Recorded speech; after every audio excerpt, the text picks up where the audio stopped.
we bring the pair of bulls that we kind of felt were where the most challenge or the most debate lies is in the middle. So we bring 3 and 1 back out here to kind of show you the differences with this pair together. Just to kind of start here and hit the big points. The 3 bull here closest to is just a really stout, really muscular type of a bull. He's probably the heaviest muscled bull in class. He's definitely got the biggest top and the stoutest hip laid into him when you get right in directly behind that bull right there in front of us. You know, so from a muscularity, a masculinity standpoint, you definitely appreciate those things about him. He's also probably the fastest growing bull that we have in class, and so you definitely appreciate that. You know, when he comes stopped, you can kind of see right there he's going to be too short. He is too short in his hip structure, and then whenever we get him out there in motion and kind of study this bull on the move, that's where he kind of falls out of favor in this particular class, and that's where you definitely would like to modify this calf.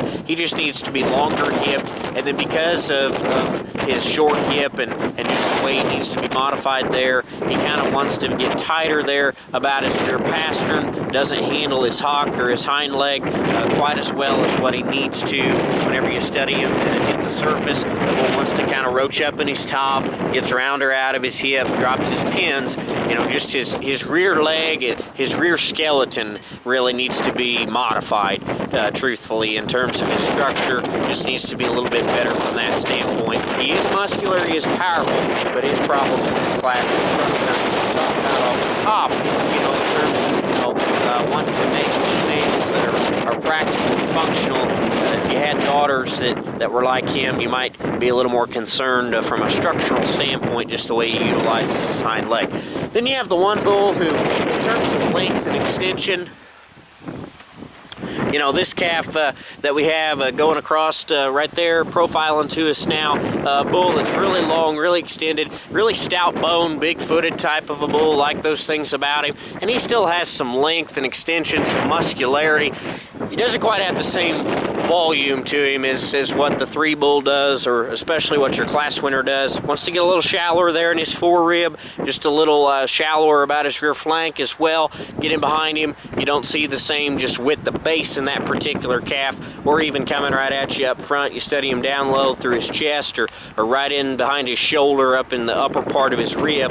Just not as bold sprung, not as just masculine looking from that standpoint in terms of needing more spring and needing more body. He is long about his hip. He is, like we said, a heavy bone, big-footed bull that handles his hind leg better than 3. So, you know, that's the talking points there between that pair of bulls. And honestly, it's kind of up to your coach's discretion, you know, which direction you want to go. I think there could be some give and take, especially if you talked about putting a committee together. Do you go with the bull here in front of us, number 1, that's sounder and a little bit better out of his hip and hind leg, but doesn't have the same width and doesn't have the same rib? Or do you go with the power bull over there in the corner, number 3? He's big ribbed, he's big top, big hip, got the most muscle of anything in class, but he needs a better hip and hind leg travel, needs to be better structured. Maybe for me to go ahead and go in second comfortably. So that's where the pair is. You know, again, that's the pair where you're probably going to gain the most points, just in terms of, you know, from a reason standpoint, needing to discuss that pair of cattle.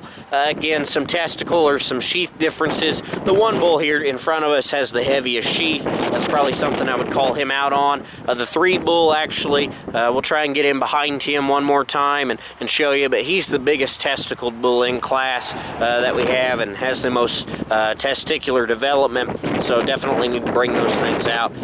You know, in this class, we'll start talking about the differences on bulls. So as far as the placing in the Limousin bull class, we talked about 4 kind of needing to be a logical class winner.